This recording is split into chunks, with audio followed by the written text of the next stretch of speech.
بسم الله الرحمن الرحيم تبارك الذي بيده الملك وهو على كل شيء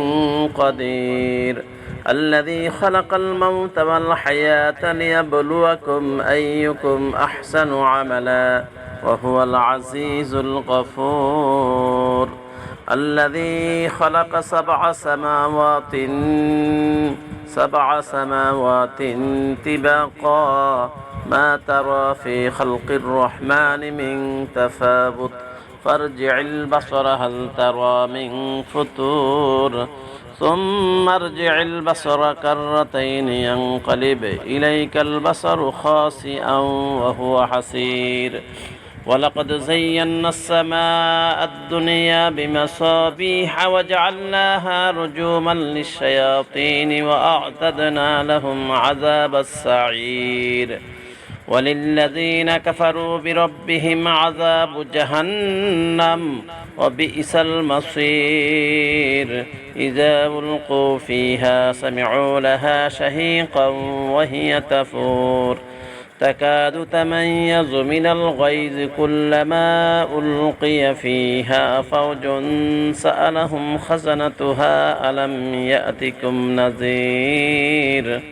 قالوا بلى قد جاءنا نذير فكذبنا وقلنا ما نزل الله من شيء إن أنتم إلا في ضلال كبير وقالوا لو كنا نسمع أو نعقل ما كنا في أصحاب السعير فاعترفوا بذنبهم فسحقا لأصحاب السعير إن الذين يخشون ربهم بالغيب لهم مغفرة وأجر كبير وأسروا قولكم أو اجهروا به إنه عليم بذات الصدور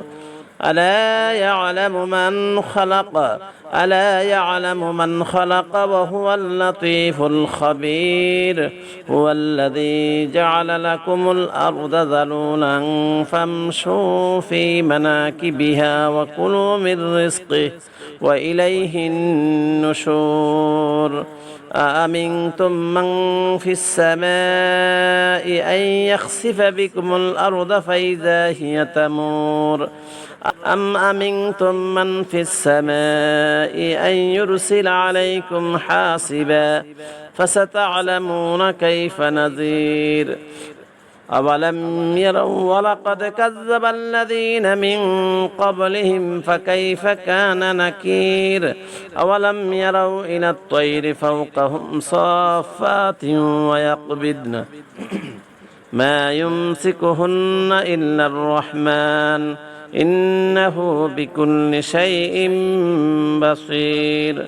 أمن هذا الذي هو جند لكم ينصركم من دون الرحمن إن الكافرون إلا في غرور أمن هذا الذي يرزقكم إن أمسك رزقه بل لجوا في عتو ونفور أفمن يمشي مقبا على وجهه أهدى أمن يمشي سويا على صراط مستقيم قل هو الذي أنشأكم وجعل لكم السمع والأبصار والأفئدة قليلا ما تشكرون قل هو الذي ذرأكم في الأرض وإليه تحشرون ويقولون متى هذا الوعد إن كنتم صادقين قل إنما العلم عند الله وإنما أنا نذير مبين فلما رأوه زلفة سيئت وجوه الذين كفروا وقيل هذا الذي كنتم به تدعون قل أرأيتم إن أهلكني الله إن أهلكني الله ومن معي أو رحمنا فمن يجير الكافرين من عذاب أليم قل هو الرحمن آمنا به وعليه توكلنا فستعلمون من هو في ضلال مبين قل أرأيتم إن أصبح ماؤكم غورا فمن يأتيكم بماء معين